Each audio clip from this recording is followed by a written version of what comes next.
ಜೂನ್ನಲ್ಲಿ ಜೈಲಿನಿಂದ ನಟ ದರ್ಶನ್ ರಿಲೀಸ್. ದರ್ಶನ್ ರಾಜಕೀಯ ಎಂಟ್ರಿ ಬಗ್ಗೆಯೂ ಸುಳಿವು. ಜೂನ್ ತಿಂಗಳಿನಲ್ಲಿ ಜೈಲಿನಿಂದ ರಿಲೀಸ್ ಆಗಲಿದ್ದಾರ ದರ್ಶನ್. ನಟ ರಾಜಕೀಯ ಎಂಟ್ರಿಯ ಬಗ್ಗೆಯೂ ಸುಳಿವು ಸಿಕ್ಕಿದೆ. ಕ್ರಿಸ್ಟಲ್ ಜ್ಯೋತಿಷಿ ಮೀತಾ ಸ್ಫೋಟಕ ಭವಿಷ್ಯ. 4 ತಿಂಗಳ ಹಿಂದೆ ನುಡಿದಿದ್ದ ಭವಿಷ್ಯ ಈಗ ವೈರಲ್ ಆಗ್ತಾ ಇದೆ. ವಿಜಯ್ ಶಿಳ್ಳೆ ಹಾಕಿರುವ ಹೊತ್ತಲ್ಲೇ ದರ್ಶನ್ ಬಗ್ಗೆ ಸಂಚಲನ. ರಾಜ್ಯ ರಾಜಕಾರಣಕ್ಕೆ ಬರ್ತಾರ ನಟ ದರ್ಶನ್? ಸ್ವಂತ ಪಕ್ಷ ಕಟ್ತಾರೋ ಬೇರೆ ಪಕ್ಷಕ್ಕೆ ತೂರಿಕೊಳ್ತಾರೋ ಅನ್ನುವಂತಹ ಪ್ರಶ್ನೆ. ಅಶ್ವವೇಗ ನ್ಯೂಸ್ನಲ್ಲಿ ಸೂಪರ್ ಎಕ್ಸ್ಕ್ಲೂಸಿವ್ ಸ್ಟೋರಿ. ಜೂನ್ನಲ್ಲಿ ಜೈಲಿನಿಂದ ನಟ ದರ್ಶನ್ ರಿಲೀಸ್. ದರ್ಶನ್ ರಾಜಕೀಯ ಎಂಟ್ರಿಯ ಬಗ್ಗೆಯೂ ಸುಳಿವು. ಕ್ರಿಸ್ಟಲ್ ಜ್ಯೋತಿಷಿ ಮೀತಾ ಸ್ಫೋಟಕ ಭವಿಷ್ಯವನ್ನ ನುಡಿದಿದ್ದಾರೆ. 4 ತಿಂಗಳ ಹಿಂದೆ ನುಡಿದಿದ್ದಂತಹ ಭವಿಷ್ಯ ಈಗ ವೈರಲ್ ಆಗಿದೆ. ವಿಜಯ್ ಶಿಳ್ಳೆ ಹಾಕಿರುವ ಹೊತ್ತಲ್ಲೇ ಈಗ ನಟ ದರ್ಶನ್ ಅವರ ಬಗ್ಗೆ ಸಂಚಲನ. ರಾಜ್ಯ ರಾಜಕಾರಣಕ್ಕೆ ಎಂಟ್ರಿ ಕೊಡ್ತಾರಾ ನಟ ದರ್ಶನ್? ಸ್ವಂತ ಪಕ್ಷ ಕಟ್ತಾರೋ ಅಥವಾ ಬೇರೆ ಪಕ್ಷಕ್ಕೆ ತೂರಿಕೊಳ್ತಾರೋ? ನಿಮ್ಮ ಅಶ್ವವೇಗ ನ್ಯೂಸ್ನಲ್ಲಿ ಸೂಪರ್ ಎಕ್ಸ್ಕ್ಲೂಸಿವ್ ಸ್ಟೋರಿ ಇದು. ಜೂನ್ ತಿಂಗಳಿನಲ್ಲಿ ನಟ ದರ್ಶನ್ ರಿಲೀಸ್ ಆಗ್ತಾರಾ?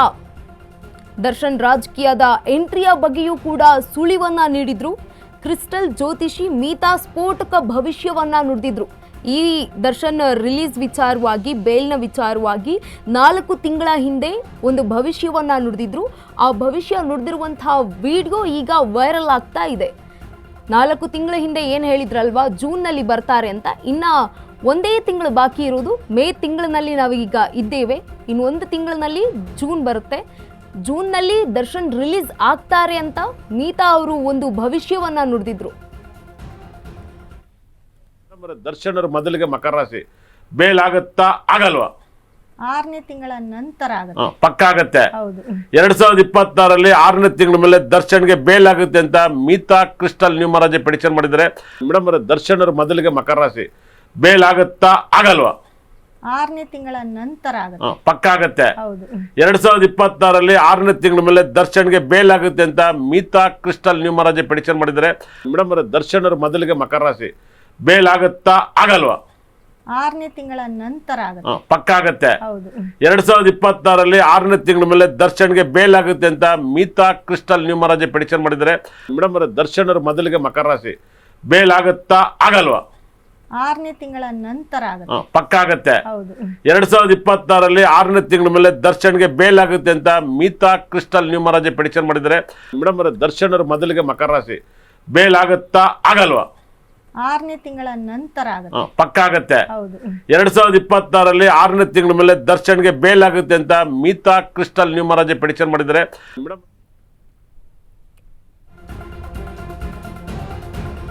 ರಾಜಕೀಯಕ್ಕೆ ಎಂಟ್ರಿ ಕೊಡ್ತಾರಾ ನಟ ದರ್ಶನ್? ಜಾಮೀನು ಸಿಕ್ಕರೆ ರಾಜಕೀಯಕ್ಕೆ ಬರ್ತಾರಾ ನಟ ದರ್ಶನ್? ಜೂನ್ನಲ್ಲಿ ದರ್ಶನ್ಗೆ ಬೇಲ್ ಸಿಗುತ್ತೆ ಅಂತ ಹೇಳಿದ್ರು ಮೀತಾ. ಇದೇನಾದ್ರೂ ನಿಜವಾದ್ರೆ ರಾಜಕೀಯ ಸಂಚಲನ ಫಿಕ್ಸ್ ಆಗುತ್ತೆ. ದರ್ಶನ್ ರಾಜಕೀಯ ಎಂಟ್ರಿ ಚರ್ಚೆ ಇದೇ ಮೊದಲೇನಲ್ಲ. ದರ್ಶನ್ರನ್ನ ರಾಜಕೀಯಕ್ಕೆ ಕರೆಯಿಸಲು ಈ ಹಿಂದೆಯೂ ಕೂಡ ಕಸರತ್ತುಗಳು ನಡೆಸ್ತಾನೆ ಇದ್ವು. ದರ್ಶನ್ ರಾಜಕೀಯ ಭವಿಷ್ಯವನ್ನ ದಶಕಗಳ ಹಿಂದೆಯೇ ಗುರುತಿಸಿದ್ರು HDD ಅವರು. ಅಷ್ಟಕ್ಕೂ 2025ರಲ್ಲಿ ದರ್ಶನ್ಗೆ ಅವರು ಹೇಳಿರುವಂತಹ ಮಾಹಿತಿ ಏನು? ಅಶ್ವವೇಗ ನ್ಯೂಸ್ನಲ್ಲಿ ಸೂಪರ್ ಎಕ್ಸ್ಕ್ಲೂಸಿವ್ ಸ್ಟೋರಿ. ರಾಜಕೀಯ ಎಂಟ್ರಿ ಕುರಿತು, ಜಾಮೀನು ಸಿಕ್ಕರೆ ರಾಜಕೀಯಕ್ಕೆ ಬರ್ತಾರಾ ನಟ ದರ್ಶನ್? ಜೂನ್ನಲ್ಲಿ ದರ್ಶನ್ಗೆ ಬೇಲ್ ಸಿಗುತ್ತೆ ಅಂತ ಹೇಳಿದ್ರು ಮೀತಾ ಅವರು. ಇದೇನಾದ್ರೂ ನಿಜವಾದ್ರೆ ರಾಜಕೀಯ ಸಂಚಲನ ಆಗೋದಂತೂ ಫಿಕ್ಸ್ ಆಗುತ್ತೆ. ರಾಜಕೀಯಕ್ಕೆ ದರ್ಶನ್ ಬಂದ್ರೆ ಅಥವಾ ರಾಜಕೀಯಕ್ಕೆ ದರ್ಶನ್ ಎಂಟ್ರಿ ಕೊಟ್ರೆ ಅವತ್ತು ಏನಾಗಿತ್ತು ಅಂದ್ರೆ HDD ಅವರ ಮಧ್ಯ ಹಾಗೂ ದರ್ಶನ್ ಅವರ ಮಾತುಕತೆಗಳು ಏನಾಗಿದ್ವು ಅಂತ ಗಮನಿಸ್ತಾ ಹೋಗೋದಾದ್ರೆ, ನಟ ದರ್ಶನ್ಗೆ ಇದೇ ಉಜ್ವಲ ರಾಜಕೀಯ ಭವಿಷ್ಯ ಅಂತ ಗುರುತಿಸಲಾಗಿತ್ತಂತೆ. 2005ರಲ್ಲಿಯೇ ದರ್ಶನ್ಗೆ ದೇವೇಗೌಡರು ಆಫರ್ ಅನ್ನ ಕೂಡ ಕೊಟ್ಟಿದ್ರು. ಚಿಕ್ಕಬಳ್ಳಾಪುರ ಲೋಕಸಭೆಯ JDS ಟಿಕೆಟ್ ಅನ್ನ ಆಫರ್ ನೀಡಿದ್ರು. ಆದ್ರೆ ಅಂದು ನಯವಾಗಿಯೇ ತಿರಸ್ಕರಿಸಿದ್ರು ನಟ ದರ್ಶನ್ ಅವರು. ನಾನು ಚಿತ್ರರಂಗದಲ್ಲಿ ಬೆಳಿಬೇಕು ಅಂತ ಹೇಳಿದ್ರಂತೆ. ಬೆಳೆದ ನಂತರ ನೋಡೋಣ ಅಂತ ಚಾಲೆಂಜಿಂಗ್ ಸ್ಟಾರ್ ದರ್ಶನ್ ಅವರು ಹೇಳಿಕೊಂಡಿದ್ರು. ಆಪ್ತರ ಪ್ರಚಾರ ಮಾಡ್ತಾ ಬಂದಿದ್ರು ಸ್ಟಾರ್ ನಟ. ಕನ್ನಡ ಚಿತ್ರರಂಗದಲ್ಲಿ ದೊಡ್ಡ ಮಟ್ಟಕ್ಕೆ ಬೆಳೆದಿದ್ದಾರೆ ನಟ ದರ್ಶನ್. ಸದ್ಯ ರೇಣುಕಾಸ್ವಾಮಿ ಕೊಲೆ ಕೇಸ್ನಲ್ಲಿ ಸಿಲುಕಿಕೊಂಡಿದ್ದಾರೆ. ದರ್ಶನ್ ಜೈಲಿನಿಂದ ಹೊರಬಂದ್ರೆ ರಾಜಕೀಯಕ್ಕೆ ಎಂಟ್ರಿ ಕೊಡುವ ಸಾಧ್ಯತೆಗಳು ಹೆಚ್ಚಾಗಿದೆ. ದರ್ಶನ್ ರಾಜಕೀಯಕ್ಕೆ ಬರಲಿ ಅಂತ ಹೇಳ್ತಿದ್ದಾರೆ ಅವರ ಅಭಿಮಾನಿಗಳು.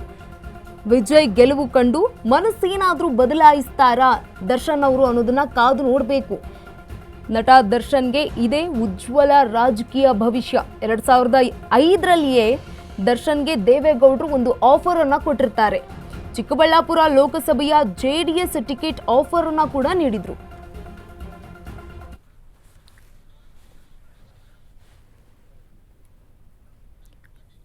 ಈ ಬಗ್ಗೆ ಹೆಚ್ಚಿನ ಮಾಹಿತಿಯನ್ನ ನೀಡ್ತಾರೆ ನಮ್ಮ ಪ್ರತಿನಿಧಿ ರವಿ ಅವರು. ರವಿ ಅವರೇ, ಈಗ ಗಮನಿಸ್ತಾ ಹೋಗೋದಾದ್ರೆ ದರ್ಶನ್ ಅವರಿಗೆ ಅಭಿಮಾನಿಗಳು ಹೆಚ್ಚಿನ ರೀತಿಯಲ್ಲಿದ್ದಾರೆ. ಒಂದು ವೇಳೆ ಏನಾದರೂ ಬೇಲ್ ಸಿಕ್ಕ ನಂತರ ರಾಜಕೀಯಕ್ಕೆ ಎಂಟ್ರಿ ಕೊಡ್ತಾರಾ? ಗಂಗಾ, ಯಾಕಂತಂದರೆ ಈಗ ಕ್ರಿಸ್ಟಲ್ ಮಿತಾ ಅವರು ಹೇಳಿರುವಂತಹ ಏನು ಹೇಳಿಕೆ ಇದೆ ಅಲ್ವಾ, ಸೊ ಜೂನ್ ನಂತರದಲ್ಲಿ ಏನು ದರ್ಶನ್ ಅವರು ರಿಲೀಸ್ ಆಗ್ತಾರೆ. ತದನಂತರದಲ್ಲಿ ರಾಜಕೀಯ ಕ್ಷೇತ್ರದಲ್ಲಿ ಕೂಡ ಮುಂದುವರಿಯುವಂಥ ಒಂದು ಸಾಧ್ಯತೆ ಅನ್ನೋ ಒಂದು ಮಟ್ಟದಲ್ಲಿ ಕೂಡ ಅವರು ಹೇಳಿದರು. ಬಟ್ ಎಲ್ಲ ಒಂದು ಕಡೆ ನೋಡುವಂಥದ್ದಾದರೆ ದರ್ಶನ್ ಅವರಿಗೆ ಒಂದು ಮಾಸ್ ಅಪೀಲ್ ಇರೋದ್ರಿಂದ, ಯಾಕಂದರೆ ಅವರ ಅಭಿಮಾನಿಗಳು ಕೂಡ ಅದೇ ನಿಟ್ಟಿನಲ್ಲಿ ಕೂಡ ಸಾಕಷ್ಟು ರೀತಿಯಾಗಿ ದರ್ಶನ್ ಅವರ ಪ್ರೀತಿಸ್ತಾ ಇರುವಂಥದ್ದನ್ನು ನಾವು ನೋಡ್ತಾ ಇದ್ದೀವಿ. ಬಟ್ ಎಲ್ಲ ಒಂದು ಕಡೆ ದರ್ಶನ್ ಅವರು ವಿಚಾರ ಅಂತ ಬಂದಾಗ, ಸೊ ಯಾಕಂದರೆ ಅವರ ಒಂದು ಪ್ರತಿಯೊಂದು ಒಂದು ಎಲೆಕ್ಷನ್ ಟೈಮ್ ವಿಚಾರ ಅಂತ ಬಂದಾಗ ಅವರ ಆಪ್ತರಿಗೆ ಹೋಗಿ ಅವರು ಸಪೋರ್ಟ್ ಮಾಡುವಂಥದ್ದನ್ನು ನಾವು ನೋಡಿದ್ದೇವೆ. ಯಾಕಂದರೆ 2019ರಲ್ಲಿ ಕೂಡ ಏನು ಸುಮಲತಾರ ಒಂದು ವಿಚಾರದಲ್ಲಿ ಇರಬಹುದು, ನಾವು ಯಾಕಂದರೆ ಸಾಕಷ್ಟು ರೀತಿಯಾಗಿ ಹೋಗಿ ಎಲ್ಲ ಒಂದು ಕಡೆ ಒಂದು ಎಲೆಕ್ಷನ್ ವಿಚಾರದಲ್ಲಿ ಸಪೋರ್ಟನ್ನು ಮಾಡಿ ದೊಡ್ಡ ಮಟ್ಟದಲ್ಲಿ ಗೆಲ್ಲಿಸಿದ್ರು ಕೂಡ ಅಂತಲೇ ಹೇಳ್ಬೋದು. ಎಲ್ಲ ಒಂದು ಕಡೆ ಈ ಒಂದು ವಿಚಾರವನ್ನು ನೋಡೋದಾದರೆ 2005ರಲ್ಲಿ ಕೂಡ ದೇವೇಗೌಡರು ಕೂಡ ಒಂದು ಚಿಕ್ಕಬಳ್ಳಾಪುರ ಕ್ಷೇತ್ರದಿಂದ ಒಂದು ಟಿಕೆಟನ್ನು ನೀಡುವಂಥ ಒಂದು ಸೂಚನೆಯನ್ನು ಕೂಡ ಕೊಟ್ಟಿದ್ದರು. ಬಟ್ ಎಲ್ಲ ಒಂದು ಕಡೆ ದರ್ಶನ್ ಅವರಿಗೆ ಆ ಸಂದರ್ಭದಲ್ಲಿ ಕೂಡ ಬೇಡ, ಒಂದು ನಯವಾಗಿ ಒಂದು ಟಿಕೆಟನ್ನು ಬೇಡ, ನಮಗೆ ಈ ಸದ್ಯಕ್ಕೆ ಯಾವುದೇ ರೀತಿಯಾದಂಥ ಒಂದು ರಾಜಕೀಯಕ್ಕೆ ಹೋಗುವಂಥ ಒಂದು ಉದ್ದೇಶ ಇಲ್ಲ ಅನ್ನೋ ಒಂದು ನಿಟ್ಟಿನಲ್ಲಿ ಕೂಡ ಕೆಲವೊಂದಿಷ್ಟು ಮಾತುಗಳನ್ನು ಕೂಡ ಆಗಿ ನಯವಾಗಿ ಕೂಡ ಅವರು ಹೊರಗಡೆ ಬಂದಿದ್ದರು.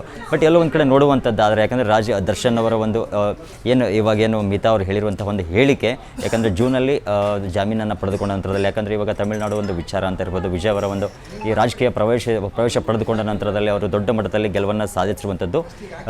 ಎಲ್ಲ ಒಂದು ಕಡೆ ನಮ್ಮ ಕರ್ನಾಟಕದ ವಿಜಯ್ ಯಾರಾಗ್ತಾರೆ ಅನ್ನುವಂಥದ್ದು ಸಾಕಷ್ಟು ನಿರೀಕ್ಷೆಯನ್ನು ಮೂಡಿದೆ ಅಂತಲೇ ಹೇಳ್ಬೋದು. ಬಟ್ ಎಲ್ಲ ಒಂದು ಕಡೆ ಕೆಲವೊಂದಿಷ್ಟು ನಟರ ವಿಚಾರ ಅಂತ ಬಂದಾಗ ದರ್ಶನ್ ಅವರ ಹೆಸರು ಕೂಡ ಮುನ್ನಡೆಯಲ್ಲಿ ಬರುತ್ತೆ ಅಂತಲೇ ಹೇಳ್ಬೋದು. ಯಾಕಂತಂದರೆ ದರ್ಶನ್ ಅವರ ಒಂದು ಹಾದಿ ಇರ್ಬೋದು, ದರ್ಶನ್ ಅವರು ನಡೆಬಂದಂಥ ರೀತಿ ಇರ್ಬೋದು, ದರ್ಶನ್ ಅವ್ರಿಗೆ ಇರುವಂಥ ಒಂದು ಫ್ಯಾನ್ಸ್ ಫಾಲೋವಿಂಗ್ ಇರ್ಬೋದು, ಎಲ್ಲೋ ಒಂದು ಕಡೆ ಅಭಿಮಾನಿಗಳು ಕೂಡ ಆಸೆ ಆಗಿದೆ ಅಂತಲೇ ಹೇಳ್ಬೋದು. ಯಾಕಂದರೆ ರಾಜಕೀಯಕ್ಕೆ ಬರಬೇಕಾಗುತ್ತೆ ದರ್ಶನ್ ಬಂದರೆ ಒಂದು ಬೇರೆ ರೀತಿಯಾದಂಥ ಒಂದು ಬದಲಾವಣೆಯನ್ನು ನಾವು ಕಾಣ್ತೀವಿ ಅನ್ನೋದು ಒಂದು ನಿಟ್ಟಿನಲ್ಲಿ ಕೂಡ ಸಾಕಷ್ಟು ಸೋಷಿಯಲ್ ಮೀಡಿಯಾಗಳಲ್ಲಿ ಹೇಳಿಕೆಯನ್ನು ಕೊಡ್ತಾ ಇರುವಂಥದ್ದನ್ನು ನೋಡ್ತಾ ಇದ್ದೀವಿ, ಬರಹಗಳನ್ನು ನೋಡ್ತಾ ಇದ್ದೀವಿ ನಾವು. ಬಟ್ ಎಲ್ಲ ಒಂದು ಕಡೆ ಈ ಒಂದು ವಿಚಾರ ಅಂತ ಬಂದಾಗ ವಿಜಯ್ ಅವರ ಮಾದರಿಯಲ್ಲಿ ದರ್ಶನ್ ಅವರು ಕರ್ನಾಟಕದಲ್ಲಿ ರಾಜಕೀಯ ಪಕ್ಷ ತಮ್ಮದೇ ಆದಂಥ ಒಂದು ಸ್ವಂತ ಪಕ್ಷವನ್ನು ಕಟ್ತಾರ, ನಂತರದಲ್ಲೆಲ್ಲ ಯಾವುದಾದ್ರು ಒಂದು ಪಕ್ಷಕ್ಕೆ ಸೇರಿಕೊಳ್ತಾರ ಅಂತ ಒಂದು ಕಾದು ನೋಡಬೇಕಾಗಿದೆ. ಗಂಗಾ, ಎಸ್, ಧನ್ಯವಾದಗಳು ರವಿ ತಮ್ಮೆಲ್ಲ ಮಾಹಿತಿಗಾಗಿ. ಜೂನ್ನಲ್ಲಿ ದರ್ಶನ್ ಅವರು ರಿಲೀಸ್ ಆಗ್ತಾರೆ ಅನ್ನುವಂತಹ ಮಾಹಿತಿಗಳು ಕೂಡ ಬಂದಿರುವಂಥದ್ದು.